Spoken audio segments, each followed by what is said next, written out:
Доброе утро, 9 июня.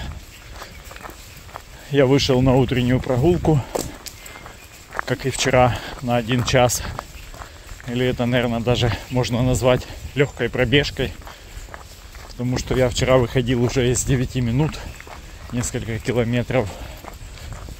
8 с чем-то там было время. Поэтому это так, ходьба с натяжкой называется. Скорее, очень-очень медленный бег. Ладно, это все хорошо. Меня немного беспокоит моя результативность по моим планам и делам.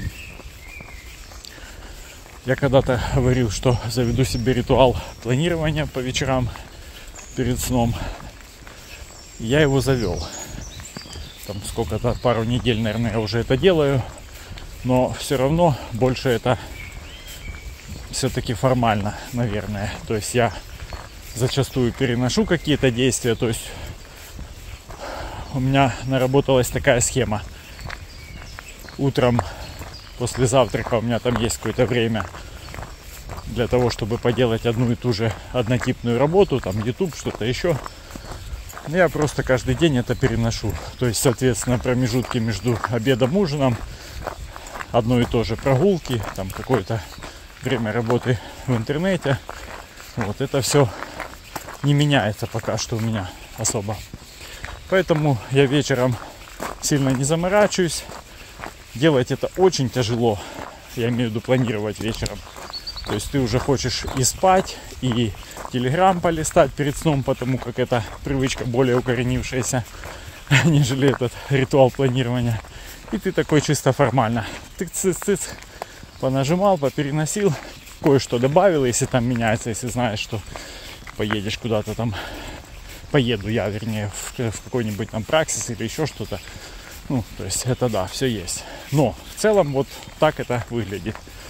Одно и то же каждый день с легким добавлением новых дел.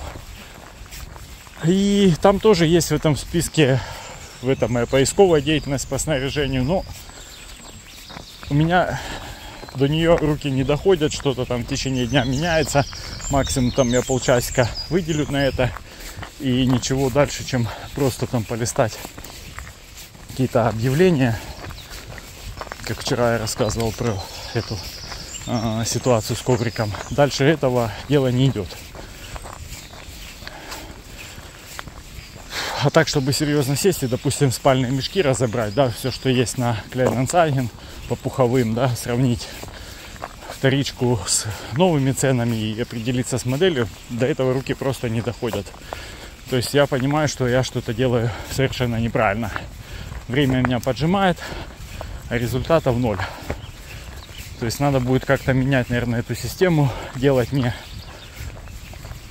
однотипные действия в каком-то количестве, там час выделять на них каждый день, а просто ставить конкретную задачу. Вот сегодня я должен эту тему закрыть, да, то есть выделяю максимальное возможное количество времени, сажусь и копаю до конца, как бы там вот все. Выбрать сегодня мешок. Или там разобраться с предложением на Kleinanzeigen, допустим.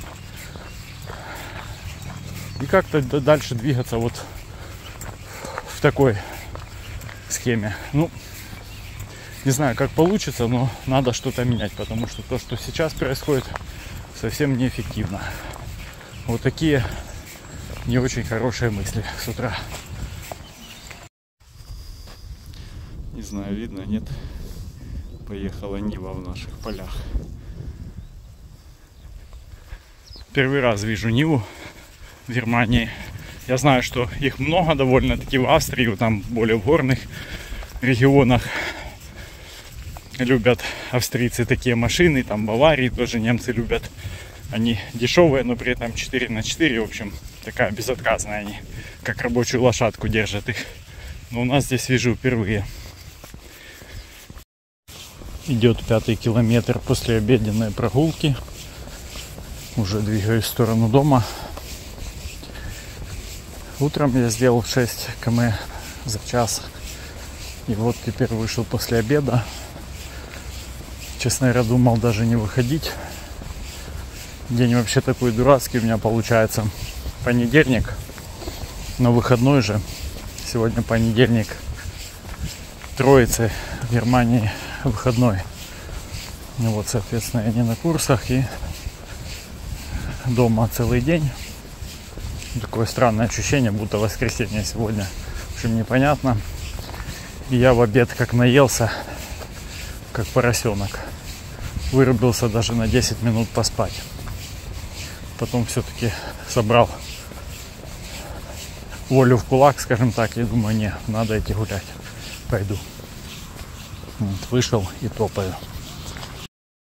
Я, честно говоря, в последнее время часто объедаюсь в обед, потому что хочу сместить баланс питания свой немного. Раньше у меня как-то выходило так, что я утром ел очень мало, ну, условно говоря, там максимум 500 калорий, а потом в обед так нормально ел и вечером объедался, добирал остальное. Ну, не так, чтобы прям объедался, ну, мне почему-то казалось, что я много ем по вечерам.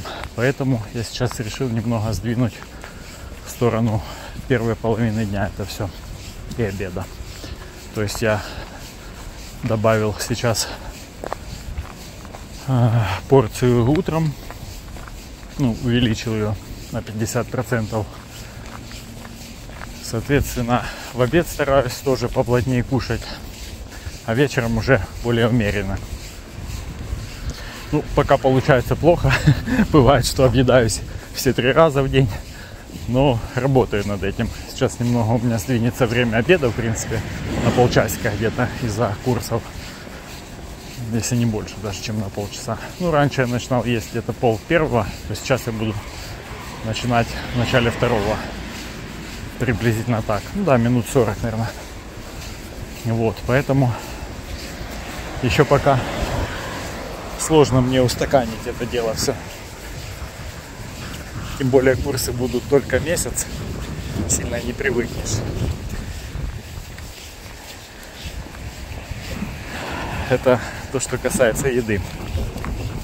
Вернее, объедания. Так, иду вот уже 4 километра и замечаю, что носки беговые намного лучше работают с этими сандалями, чем все остальное, что я до этого использовал. То есть ощущений каких-то болезненных вообще нету. Вообще не чувствую, честно говоря, что какой-то дискомфорт. То есть, видимо, носки достаточно скользкие, и это место никак не задевается, что дает нам надежду на успех.